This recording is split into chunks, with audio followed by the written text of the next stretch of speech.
Hey, how's everyone doing? I'm Blake Bledsoe, and this is my presentation on the Cherokee Nation versus Georgia.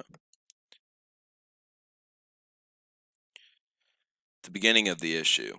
Many Native Americans had already settled in the southeastern region of the United States. The Cherokee Nation had claimed land on the northwest corner of Georgia. As the white settlement increased, many of them wanted to claim the desirable Cherokee land, which started the court case Cherokee versus Georgia in 1831. A little bit of backstory. In the late 1820s, gold was discovered on the Cherokee land. Many different stories about who discovered the gold were known, but one of the most compelling stories was a man named John Withrods. I don't quite know how to pronounce his last name.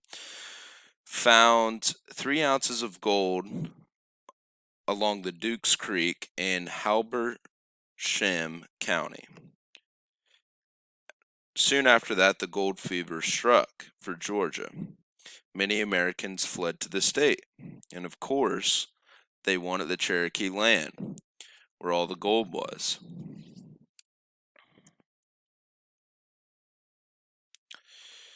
What Georgia did. In 1828 through 1829, Georgia legislate was able to pass a series of laws intended to assert dominance and authority over Native Americans in Georgia and their land.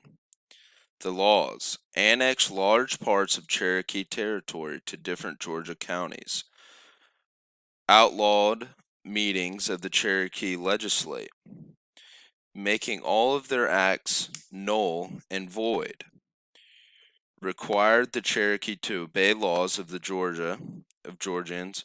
Now, granted, they weren't American citizens at this point, and they won't be American citizens until the 1920s, so they were looked at as foreigners.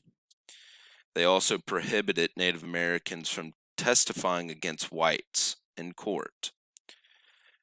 They provided severe punishment to all the advised Native Americans to sell their land or to leave the state.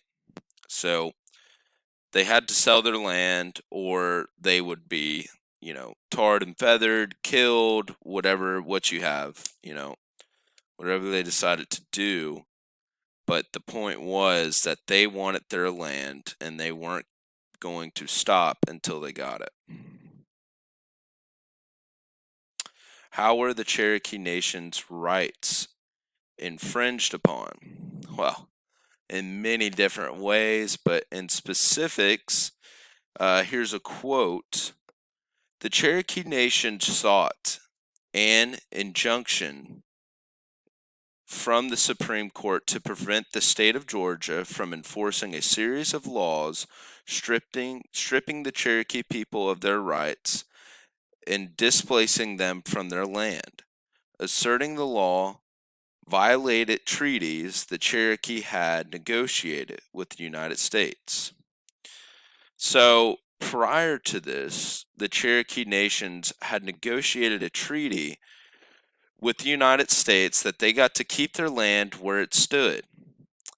But since it was such an unpopular opinion, the United States actually never signed that treaty until all of this came up. And so the Cherokee Nation thought that, well, we have this treaty to back us up, so we have nothing to worry about. Of course, the United States didn't sign it yet, so they brought them to court over it.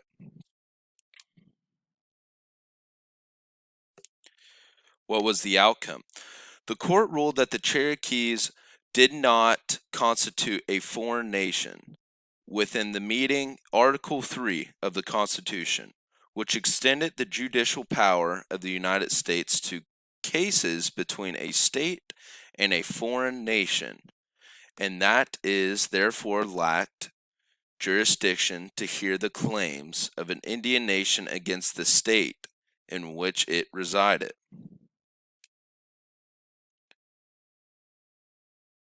But there was hope. 4 years later, in Worcester versus Georgia, that the Cherokee Nation was a separate political entity that could not be regulated by the state, and that only the federal government had authority to regulate the use of Indian land. So it's no longer the state's authority, it is only the federal government's authority.